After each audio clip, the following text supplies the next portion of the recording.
नमस्कार मंडळी. तुमचं सर्वांचं तुमच्या हक्काच्या माझा महाराष्ट्र न्यूज या चॅनलमध्ये मनापासून स्वागत आहे.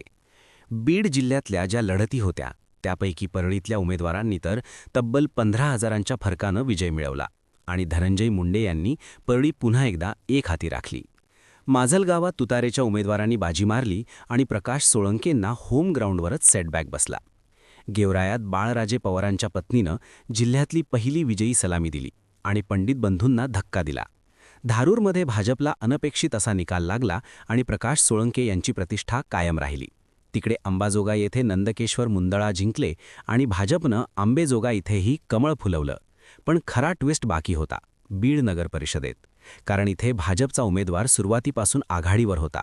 ही आघाडी थोडी तुडकी नाही तर 8 ते 9 हजारापर्यंत पोचली होती. पण शेवटच्या 4 फेऱ्यांमध्ये वातावरण असं फिरलं की गुलाल उधळायला सुरू केलेले कार्यकर्ते शांत झाले आणि टेन्शनमध्ये असलेल्या विजयसिंग पंडितांच्या चेहऱ्यावर हसू आलं.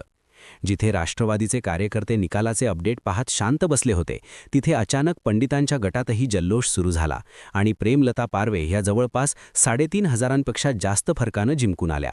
मात्र योगेश क्षीरसागरांच्या कार्यकर्त्यांनी गुलाल उधळायला सुरुवात केल्यानंतरही नेमका निकाल कुठे फेरला तेच या व्हिडिओत मी सांगणार आहे. व्हिडिओला सुरुवात करण्यापूर्वी आठवण करून देते, हे चॅनल तुम्ही सबस्क्राईब केलेलं नसेल तर सबस्क्राईब बटनवरती क्लिक जरूर करा.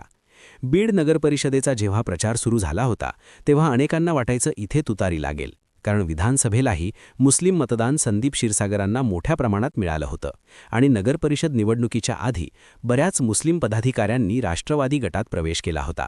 अशातच योगेश क्षीरसागर यांनी भाजपात प्रवेश करून राष्ट्रवादीची सूत्र विजयसिंग पंडितांच्या हातात गेली. तरीही लोकांचं म्हणणं होतं की मुस्लिम मतदाराचा कल विधानसभेला संदीप क्षीरसागरांच्या बाजूनं राहिलेला आहे, त्यामुळे तुतारीला चान्स आहे. अजित पवारांनी विजयसिंग पंडितांच्या हातात सगळी सूत्र दिल्यानंतर स्वतः बीडमध्ये 2 सभा घेऊन अजितदादांनी बीडकरांना विकासाचा शब्द दिला.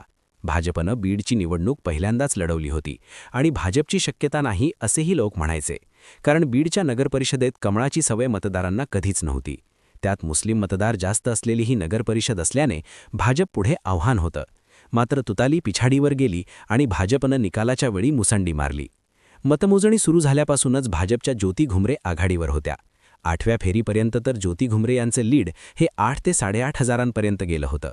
मात्र 9व्या आणि 10व्या फेरीनंतर हे चित्र बदलायला सुरुवात झाली.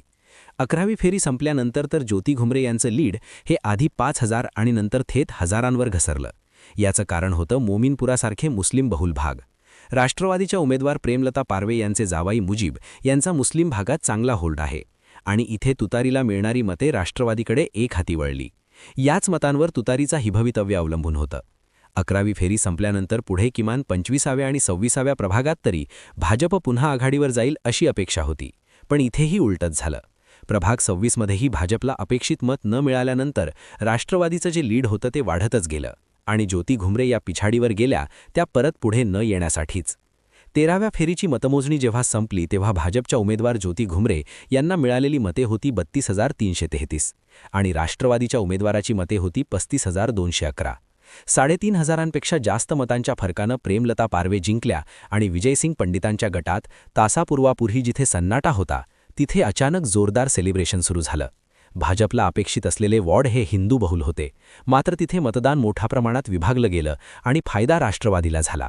भाजपनं मुस्लिम मत विभागून आपल्याला फायदा होईल हे गणित लावलं होतं, पण हिंदू मतं जर विभागली तर त्याचं काय? कदाचित याचं गणित राहूनच गेलं.